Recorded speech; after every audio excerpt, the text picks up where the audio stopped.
Hi, welcome to editors time with KSR. Sir నమస్తే. Sir నమస్తే అమ్మా. సార్, ఆఫ్టర్ రిజల్ట్స్ ఇప్పుడు జరుగుతున్న పరిణామాలు ఇవన్నీ చూసినప్పుడు సార్, ఆంధ్రప్రదేశ్ రాజకీయాలు అండ్ ప్రజలు ఇచ్చిన తీర్పు, దెన్ తెలంగాణ రాజకీయాలు ప్రజలు ఇచ్చిన తీర్పు. ఒకవైపేమో ఆఫ్టర్ రిజల్ట్స్ సీఎం జగన్ అంటే నైతిక బాధ్యత వహిస్తూ ఒక ప్రెస్ మీట్ పెట్టి మా ఓట్ షేర్ 40% ఉంది, ప్రజల తీర్పుని శిరసా వహిస్తాం అండ్ దాని తర్వాత మళ్ళీ మేము పట్టుబట్టి మళ్ళీ సాధిస్తాం అన్నటువంటి మాట చెప్పారు సార్. ఇక్కడ తెలంగాణలో మాత్రం కేసీఆర్ ఓడిపోయిన తర్వాత ఒక్కసారి కూడా ప్రెస్ మీట్ పెట్టలేదు, ఏమీ చెప్పలేదు, అసలు ఇంతవరకు దాని గురించే మాట్లాడలేదు సార్. ఇవి రెండు చూసినప్పుడు కంపేర్ చేసినప్పుడు మీకేమనిపిస్తుంది సార్? నిజానికి రెండిట్లో చాలా సారూప్యత ఉందండి.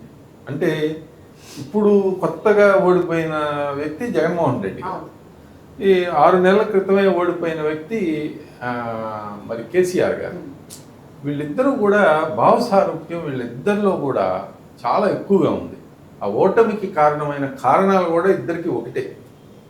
అంటే కేసీఆర్ గారు కూడా సెక్రటేరియట్కి వెళ్ళకపోవటం, ప్రజలకు అందుబాటులో లేకపోవటం, దురహంకారంతో మాట్లాడటం, మరి ఎమ్మెల్యేలకు కూడా ఇంటర్వ్యూలు ఇవ్వకపోవటం, ఇవి ప్రధానమైన కారణాలు. వ్యక్తి స్వేచ్ఛ లేదు, భావ స్వేచ్ఛ లేదు అనేది బాగా వచ్చి ఈయన ఓడిపోయారు.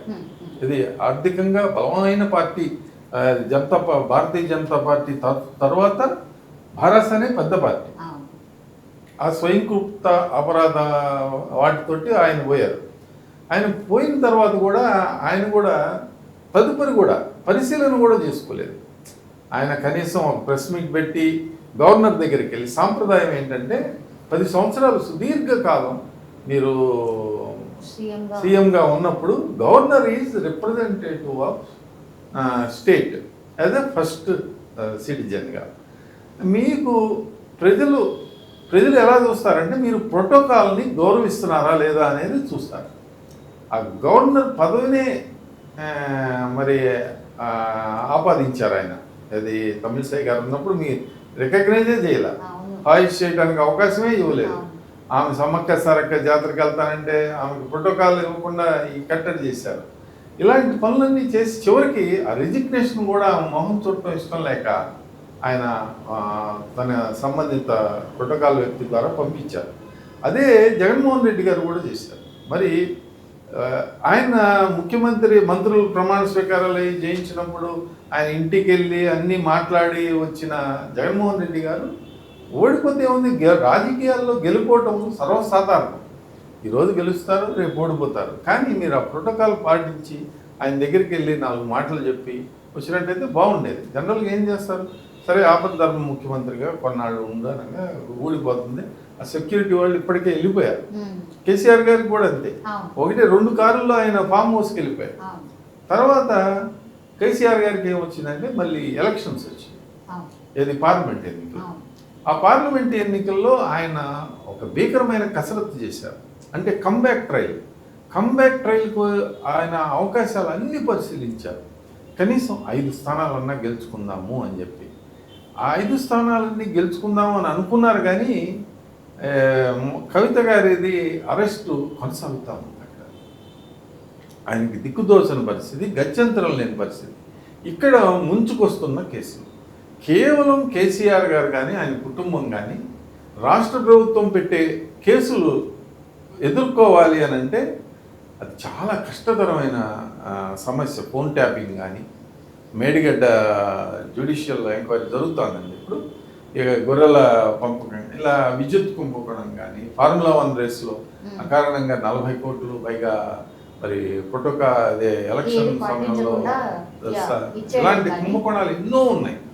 అసలు ఏ ఫైల్ తెరిచినా కుంభకోణాలు వెలికి వస్తున్న తరుణంలో అన్నీ పరిశీలిస్తే ఈయన క్లోజ్. ఆయన ప్రయత్నాలు అన్నీ చేస్తూ ఉన్నారు. ఎందుకంటే ధనం బాగా కలిగిన పార్టీ వాళ్ళందరికీ అట్టి పెట్టారనమాట. ఏది ఎమ్మెల్యేలందరికీ, సిటీలో గెలిచిన ఎమ్మెల్యేలకి ఈ ప్రభుత్వాన్ని, రేవంత్ రెడ్డి గారి ప్రభుత్వాన్ని పడగొడదాము అని చెప్పి అట్టి పెట్టారు. పడగొట్టడం సాధ్యమవుతుందా అవుదా అంటే సాధ్యమయ్యే అవకాశాలు కూడా ఉన్నాయి. ఎలా ఉన్నాయంటే మరి ఆంధ్రప్రదేశ్లో ఎన్నికలు జరుగుతూ ఉన్నాయి. ఆంధ్రప్రదేశ్ ఎన్నికల్లో సయామి ట్విన్ సహోదర మిత్రుడైన జగన్మోహన్ రెడ్డి గారు గెలిచినట్లయితే జగన్మోహన్ రెడ్డి గారికి వయసు వరుస రాజశేఖర రెడ్డి గారు మంత్రివర్గంలో పనిచేసిన వాళ్ళు ఉన్నారు. ఇప్పుడు కోమటిరెడ్డి గారు ఉన్నారు. వాళ్ళు బహిరంగంగానే చెప్తారు. కోమటిరెడ్డి గారు మంత్రి, కాంగ్రెస్లో ప్రభుత్వంలో మంత్రి. ఆయన ఆంధ్రప్రదేశ్ రాజకీయాల మీద ఆల్రెడీ ఎలక్షన్ల ముందు చెప్పలే. ఆయన ఎలక్షన్లు అయిపోయిన తర్వాత యథాలాపంగా జగన్మోహన్ రెడ్డి వస్తారని అందరూ అనుకుంటున్నారు. సర్వేలు చెప్తున్నాయి. ఏ సర్వే ఆరం వస్తాను సార్. వాళ్ళకి తెలిసింది తెలంగాణలో కాంగ్రెస్ పార్టీ గెలుస్తుందని చెప్పిన సర్వే ఆరామ్ వస్తాను కాబట్టి ఆయన ఆ ఉద్దేశంతో అలా చెప్పుకుంటారు. ఆరామ్ వస్తాను చెప్పాడు కాబట్టి ఇది నిజమే వచ్చాము అని అకౌంటెంట్ రాజగోపాల్ రెడ్డి గారు కూడా అదే అన్నారు. ఇక ఈయన ఆరామస్థాన్ సర్వే కంటే ముందే ఆయన తండ్రి కొడుకులు కేటీఆర్ గారు, కేసీఆర్ గారు వాళ్ళు కూడా ముందే చెప్పడం జరిగింది. జగనే గెలవబోతున్నాడు, అయినా మాకెందుకు మళ్ళీ అదొకటి, మళ్ళీ అయినా మాకెందుకు అని చెప్పి. దీనివల్ల వాళ్ళు ఎంత కోల్పోతున్నారో తెలుసుకోకుండా, అంటే అసలు ఎత్తిపోయాము, మన వల్ల ఈ రాజకీయం కాదు, కేసులు అక్కడ ఢిల్లీలో కూడా తీవ్రతరం అవుతున్నాయి, ఇక్కడ మరి స్టేట్లో కూడా తీవ్రతరం అవుతున్నాయి అని చెప్పి ఒక అండర్స్టాండింగ్కి ఆయన రావటం జరిగింది అనేది క్లియర్ కట్గా ఇటీవల జరిగిన లోక్సభ ఎన్నికల ఫలితాలు చెప్తా ఉన్నాయి. ఇందులో 14 స్థానాల్లో భారత పార్టీ 3వ స్థానంలో ఉంది. 39 మంది శాసనసభ్యుల్ని గెలిపించిన భారతకు 80 లక్షలుగా ఓట్లు వచ్చినాయి. ఇప్పుడు ఎన్ని వచ్చినాయండి? 50 లక్షల ఓట్లు తగ్గిపోయి ఇప్పుడు వచ్చింది 23 లక్షల ఓట్లు. 60 లక్షల ఓట్లు భారతకు తగ్గినాయి. ఇక్కడ ఓటు శాతాల దగ్గరకు వచ్చేసరికి కాంగ్రెస్ పార్టీ స్వల్పంగా 1% ఓటు శాతం పెంచుకుని 40.6% దాకా కాంగ్రెస్ పార్టీ వచ్చిందండి. 8 పార్లమెంట్ స్థానాలు వాళ్ళు గెలిచారు. ఇక భాజపా అనూహ్యంగా 14% ఓట్లు వాళ్ళకి గతంలో వచ్చితే ఈసారి వచ్చింది 35%. అంటే దాదాపు 21% ఓట్లు. ఈ 21% ఓట్లు ఎక్కడి నుంచి వచ్చినాయి? సరాసరి మన కేసీఆర్ గారి పార్టీ నుంచి 21% ఓట్లను బదలాయించారు అని అంటే పార్టీని ఎత్తుపోతల పథకం చేసేసారు. అంటే ఇక పార్టీ అయిపోయింది, కొలాప్స్. వాళ్ళే ఒప్పుకున్నట్టేనా ఇప్పుడు? లేదమ్మా, ఇంక లేదు. థర్డ్ ప్లేస్లో మీకు డిపాజిట్లు భారత పార్టీ 10 సంవత్సరాల అధికారంలో ఉన్న పార్టీ అధికారం కోల్పోగానే అంటే భారీ 2% కాంగ్రెస్కు భారతకు తేడా. అలాంటి పరిస్థితుల్లో బలమైన పోరాటం చేయాలి. కానీ ఇలా అండర్స్టాండింగ్ అంటే ఒక 8 స్థానాల్లో దాదాపు ఆ స్థానాలు కూడా ఆదిలాబాదు, సికింద్రాబాదు, నిజామాబాదు, చేవెళ్ళ, మహబూబ్ నగర్ ఈ స్థానాల్లో మరి డిపాజిట్ కోల్పోయింది అని అంటే మరి దానికి కారణం వీళ్ళు ఒప్పందం ఉందనే కదా. ఇక జహీరాబాదు, మల్కాజ్గిరి వాటిలో కూడా పోయింది. అయితే జహీరాబాదులో కాంగ్రెస్ పార్టీ గెలిచింది. మల్కాజ్గిరిలో, మహబూబ్ నగర్లో, జిందాబాద్లో, ఆదిలాబాద్లో, సికింద్రాబాద్లో మరి భాజపా గెలవటం జరిగింది. ఇంకా 2 స్థానాల్లో కరీంనగర్, మెదక్లో కూడా. అంటే మెదక్లో కూడా 3వ స్థానంలో. అంటే ఇది విచిత్రంగా వాళ్ళకి బాగా బలంగా ఉన్న స్థానంలో కూడా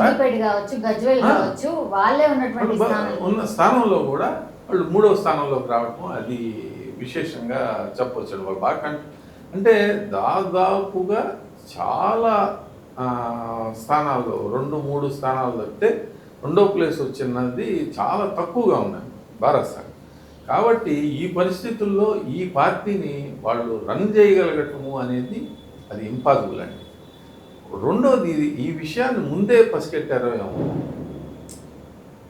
మరి ఈ బీజేపీతో ఒప్పందం.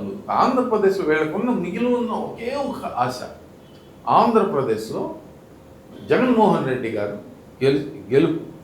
జగన్మోహన్ రెడ్డి గారికి భాజపాకు అంతర్గతంగా ఉన్న సంబంధాలను పట్టుకొని కేంద్రంలో ఉన్న కేసులు కానీ రేవంత్ రెడ్డి గారిని ఇక్కడ రేవంత్ రెడ్డి గారిని కూడా కట్టడి చేసి ఇక్కడ ఉన్న ఇప్పుడు పొంగులేటి గారు కానివ్వండి, రాజగోపాల్ రెడ్డి గారు కానివ్వండి, వీళ్ళు సహాయం చేస్తారేమోనని ఊహించుకొని ఇట్లా ఆయనకు కూడా స్లీపర్ సెల్స్ కొన్ని ఉన్నాయి. వీళ్ళు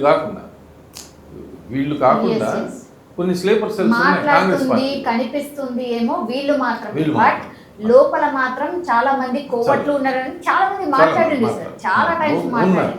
వాళ్ళంతా బయటకు వస్తే కేంద్రంలో ఉన్న భాజపా సపోర్ట్ తోటి కాంగ్రెస్ ప్రభుత్వం అంటే రేవంత్ రెడ్డి ప్రభుత్వాన్ని కొలదేసే ప్రయత్నం ఒక్కటే ఆయన దగ్గర మిగిలి ఉన్న అవకాశం. ఎందుకనంటే ఇవి అవినీతి ఆరోపణలు. ఇక జగన్మోహన్ రెడ్డి గారి విషయానికి వస్తే జగన్మోహన్ రెడ్డి గారు అంతే. ఆయన మరి అంతర్ముఖుడు. అంటే ఆయన తప్పితే ఆయన కూడా ప్రజల్లోకి రాలేదు. సుదీర్ఘమైన కాలం షమిలారెడ్డి గారిని పాదయాత్ర చేయమని జైల్లో ఉన్నప్పుడు ఆయన కోరి పాదయాత్ర చేశారు. షమిలారెడ్డి గారు ఇప్పుడు లేరు. ఆయనతో మదరు ఆమె కూడా చాలా బహిరంగ సభల్లో ఆమె కూడా పాల్గొనడం జరిగింది. గత ఎన్నికల్లో 2014లో కూడా ఆమె ఎన్నికల్లో బహిరంగ సభలో అడగడం జరిగింది. అయితే మరి ఆయన ఇప్పుడు ఘోర పరాజయం అనంతరం ఆయన ఒక ప్రెస్ మీట్లో మీరు చెప్పారు, ఆయన ఏంటంటే ఇలా మళ్ళీ అధికారంలో, అసలు అధికారం కాదండి, ప్రజల్లోకి వెళ్ళాలి, ప్రజల్లో సమస్యలు వాటి మీద పోరాటం చేయాలి. మా గతంలో ఏమన్నా తప్పులు చేసినట్టయితే అవి సరిదిద్దుకోవాలి. గతంలో ఏం తప్పులు చేశాము మనం ఆత్మ పరిశీలన చేసుకొని ఆయన ఏం చేశాడంటే ప్రజలకు క్వశ్చనింగ్ పీపుల్. అంటే దేవుడు ఉన్నాడు, ప్రజలు ఉన్నారు, మరి ఏం జరిగిందో అందరికీ తెలుసు, నేను దాన్ని కరెక్ట్ చేయలేనట్టు ఆయన చెప్పుకొచ్చారు. ఇక్కడ ఏంటంటే ఆయన ఏదో జరగరానిది ఏదో జరిగిపోయింది, అక్కడ దీన్ని సరిచేయలేము అన్నట్టుగా మాట్లాడారు. కానీ ప్రజలకు పథకాలు నుంచి అక్కా చెల్లెళ్ళకి అన్ని ఇచ్చాము, పథకాలు అవ్వాదాతలకు ఇచ్చాము, మరి ఎందుకని ఇలా జరిగిందో అని అంటే ఆ ప్రశ్నలకి సమాధానం ఇప్పుడు రామదాస్ గారు ఉన్నారండి. రామదాస్ గారు అక్కడ భద్రాచలం గుడి కడతారు. ఆ గుడి కట్టి రాముడిని అడుగుతాడు, నీకు అది చేయించా, ఇది చేయించా, చింతాకు పథకం చేయించా, ఇవన్నీ నేనేమో జైలు కానిషా. అది ఆయన చెప్పలేడు కదా. దేవుడు అయ్యా అది నీ సొమ్ము కాదు, అది నీ సొమ్ము, నువ్వు చేయించితే నిన్ను జైల్లో ఎవరన్నా పెడితే నేను వచ్చి రక్షిస్తాను. అది ప్రజల సొమ్ము నాకు చింతాకు పథకం చేయించి నన్ను వచ్చి మేము నిన్ను రక్షించమంటే అది కరెక్ట్ కాదు కదా. ప్రజలు ఏమనుకుంటారంటే భావిస్తారంటే ప్రజలు దేవుళ్ళు, మీరేమనుకుంటున్నారు, ప్రజలు దేవుళ్ళు, మరి ఆ దేవుడు అలాగే ఉంటుంది. అది నీ సొమ్ము కాదు కదా. నీ సొమ్ము రాజశేఖర రెడ్డి గారు స్వయంగా సంపాదించిన సొమ్ము కానీ మీరు స్వయంగా సంపాదించిన సొమ్ము కానీ ప్రజలకు పంచినట్లయితే తప్పకుండా ఓట్లు లేకపోతే ప్రజలు నిందించవచ్చు. అది ప్రజలకు మాకు రావాల్సిన హక్కుగా ప్రజలు భావిస్తారు. ఏ చంద్రబాబు నాయుడు గారైనా నరేంద్ర మోడీ గారైనా ఎవరైనా కానీ ప్రజలు భావించే మనస్తత్వం అలా ఉంటుంది. మీరు సేవకులు మాత్రమే, మీరు పాలకుల్లాగా దురహంకారంతో అధికారంలో ఉన్నప్పుడు ప్రవర్తిస్తే ఇండికేటర్ సర్వేస్ కొన్ని ట్రెమర్స్ కనిపిస్తాయండి. అది కేసీఆర్ గారికి కూడా కనిపించినాయి. అధికారం మదంలో ఆయనకు కనిపించలేదు.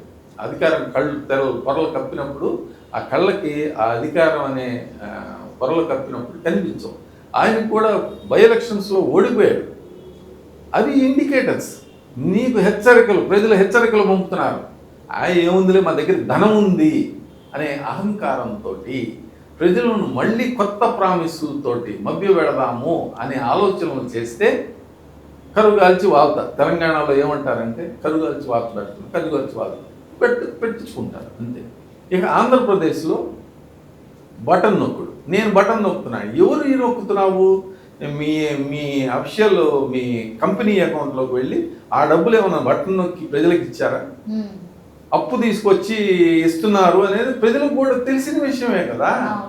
సరే ఏంది మాటికి బటన్ నొక్కుతున్నాడు, ఒకసారి ఆయనకి చెప్దాము అని చెప్పి మరి ఆ ఎలక్షన్స్లో ఈ బటన్ నొక్కకుండా వేశారు.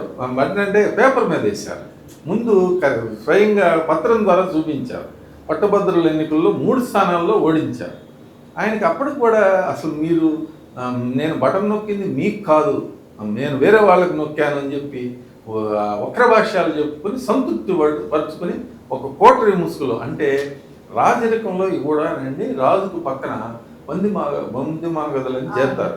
సర్లేదు సార్, మన సైన్యాధ్యక్షుడు చాలా పోటుగాడు, నీటుగాడు, ఈ యుద్ధానికి వెళ్ళాడంటే ఒక్కొక్కడు ఆయన దగ్గర ఎట్లాంటి వాళ్ళు ఉన్నారంటే 100 మందిని చంపేసేస్తారు అని అలా బిల్డప్లో ఆ మత్తులో ఆ రాజు నట్టు పెడతారు. అంటే వీళ్ళంతా కూడా చూడండి, ఎక్కడ కూడా ప్రతిపక్ష నాయకుడు ఇంటి నుంచి బయటికి రావట్లేదు. మన పోలీసు యంత్రాంగంతో అన్ని ఏమంటే కాకుల కార్యం గంధర్వులే తీరుస్తారని దేనికైనా కానీ ఒక విరుగుడు ఒకటి ఉంటుంది. అంటే సమాధానం అనేది ఒకటి ఉంటుంది. ప్రత్యర్థి ఎలా ఆలోచిస్తాడంటే ప్రత్యర్థి వీళ్ళు పోలీసులు సహకరించడం లేదు, రెవెన్యూ యంత్రాంగం సహకరించడం లేదు, అధికార జలం చాలా ఎక్కువగా ఉంది, రౌడీయిజం ఎక్కువగా ఉంది. దీనికి ఏం చేయాలి అని చెప్పి నరేంద్ర మోడీ గారికి వాళ్ళు ఒక కూటమిగా ఏర్పడి నరేంద్ర మోడీ గారు ఏముంది ఎలక్షన్ రాగానే ముందు ఆ పోలీస్ ఆఫీసర్లు ఎవరు ఉన్నారు, నాకు కావాల్సిన సీట్లు నాకు ఇచ్చి ఇవ్వండి అని అంటే సార్ ఇచ్చేస్తామని వీళ్ళు ఇచ్చేశారు. వెంటనే వాళ్ళందరూ ట్రాన్స్ఫర్ చేశారు, కేసులు పెట్టారు, సస్పెండ్ చేశారు. ఇప్పుడు మీ అధికారులందరూ ఎక్కడికి పోయారు? అందరూ సరే లైన్లోకి వచ్చారు, మిగిలిన వాళ్ళు కూడా. దాంతో ఆయన గెలిచే కొన్ని స్థానాలు కూడా ఇబ్బందికరమైన వాతావరణంలోకి వెళ్ళిపోయారు.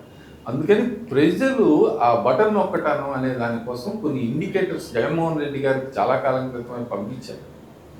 ఏది పట్టభద్రుల ఎన్నికల్లో ఆయన గమనించలేదు. అందుకని వీళ్ళు కూడా మీరు అన్నిసార్లు బటన్ నొక్కితే మేము ఒక్కసారైనా బటన్ నొక్కాలి కదా అని చెప్పి వీళ్ళు కూడా పాపం ఒకసారి బటన్ నొక్కారు. దాంతో ఆయన ఉద్యోగం కూడా ఊడిపోయింది. ఇప్పుడు ఇద్దరు ఖాళీగా ఉన్నారు. ఇప్పుడు నిజానికి ఇద్దరు ఖాళీగా ఉన్నారు. వీళ్ళిద్దరూ ఉద్యమాలు చేసి సాధించేది ఏం లేదు. జగన్మోహన్ రెడ్డి గారికి ఇద్దరికి కేసులు ఇది ఉన్నాయి. ఆల్రెడీ ఈయనకైతే కొత్తగా వచ్చిన కేసులే, కేసీఆర్ గారి మీద కొత్తగా కేసులు ఇంకా ఏం రాలేదు, కవిత గారి మీద ఉన్నాయి. మరి ఈ కేసులన్నింటినీ కబ్జా చేయాలని చెప్పి భాజపా కూడా తీవ్రంగా ప్రయత్నం చేస్తూ ఉంది. ఇప్పుడు రేవంత్ రెడ్డి గారు మరి అధికారంలోకి సుస్థిరపరచుకోవడానికి ఆయనకి తగిన స్థానాలు కూడా వచ్చినాయి. భాజపాకి వీళ్ళకి టై అయింది, ఎవరు ఎక్కువ కాదు ఎవరు తక్కువ కాదు.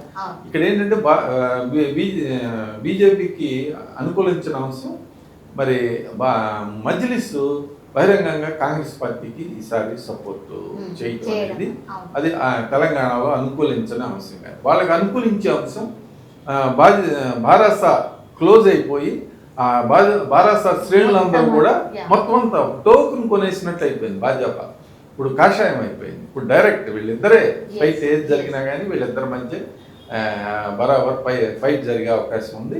కాంగ్రెస్కి కొంచెం స్వల్ప ఊరట మరి అసెంబ్లీ స్థానంలో కంటోన్మెంట్ అంటే ఒక ఇంత అడ్వాంటేజ్, సిటీలో కంటోన్మెంట్ స్థానంలో గెలవటం అంటే చాలా అంటే ప్రత్యర్థి స్థానాన్ని గెలవటం అంటే చాలా ఇదైందండి. అలా ఉపయోగపడింది. ఇక జగన్మోహన్ రెడ్డి గారికి కొత్తగా గతంలో ఉన్న కేసులు లేదా విచారణలు మొదలవుతాయి. ఈ పోరాటాలు చేసే సమయం కూడా ఇప్పుడు తెలుగుదేశం పార్టీ అంటే ప్రత్యర్థి పార్టీలు జనసేన కానీ ఇవ్వకపోవచ్చు. మరి కేసులు కూడా గత ప్రభుత్వం 5 సంవత్సరాల్లో చేసిన మరి ఇసుక కానీ భూములు కానీ ఇలాంటివన్నీ ప్రతి దాంట్లోనూ మరి ఏ ఫైల్ తీసినా కుంభకోణాలు బయటపడే అవకాశం ఉంది కాబట్టి అంత ఈజీగా ఉండదండి. కొత్త విధానాలని రాష్ట్ర ప్రభుత్వాలు కూడా కనుక్కున్నాయి. ఎందుకంటే కేంద్రంలో సిబిఐ ఉంది, ఈడీ ఉంది, ఇలా కొన్ని సంస్థలు ఉన్నాయి. అలాగే వీళ్ళకు కూడా ఉన్నాయి, అవి వాడుకోవట్లేదు అని చెప్పి జగన్మోహన్ రెడ్డి గారు ప్రూవ్ చేశారు. అంటే ఒక ఏసీబీ ఉంటుంది, ఇక్కడ డైరెక్టర్ ఆఫ్ రెవెన్యూ ఇంటెలిజెన్స్ అనేది ఉంటుంది, కొన్ని రెవెన్యూ యంత్రాంగం ఇట్లాంటివన్నీ ఉన్నాయి అని చెప్పి ఆయన ప్రూవ్ చేశారు. కాబట్టి అదే దానిలో మరి తెలుగుదేశం కూటమి ప్రభుత్వం కూడా వెళ్ళే అవకాశం ఉంది. కాబట్టి ఈ రీహాబిలిటేషన్ అనేది జరగటానికి పెద్దగా అవకాశం ఉండకపోవచ్చు. ఏది ఏమైనా రాజకీయాల్లో ఏది జరిగినా మనకి పెద్దగా ఏముండదండి. ఏది జరిగినా ఆశ్చర్యపడాల్సిందే లేదు. రాబోయే రోజుల్లో మరి చంద్రబాబు నాయుడు గారి ప్రభుత్వం కొన్ని తప్పులు చేసి ఈయనకి అవకాశం ఇస్తే జగన్మోహన్ రెడ్డి గారికి మళ్ళీ సింపతి వచ్చి ఇదే ప్రజలు మళ్ళీ జగన్మోహన్ రెడ్డి గారికి పట్టం కట్టిన ఆశ్చర్యపడాల్సిందే. మరిన్ని అప్డేట్స్ కోసం మా కాయ్ టీవీని సబ్స్క్రైబ్ చేసుకోండి. మా వీడియో కనుక మీకు నచ్చినట్లయితే లైక్ చేయండి, షేర్ చేయండి. మీ విలువైన అభిప్రాయాలను కామెంట్ బాక్స్లో తెలియజేయండి.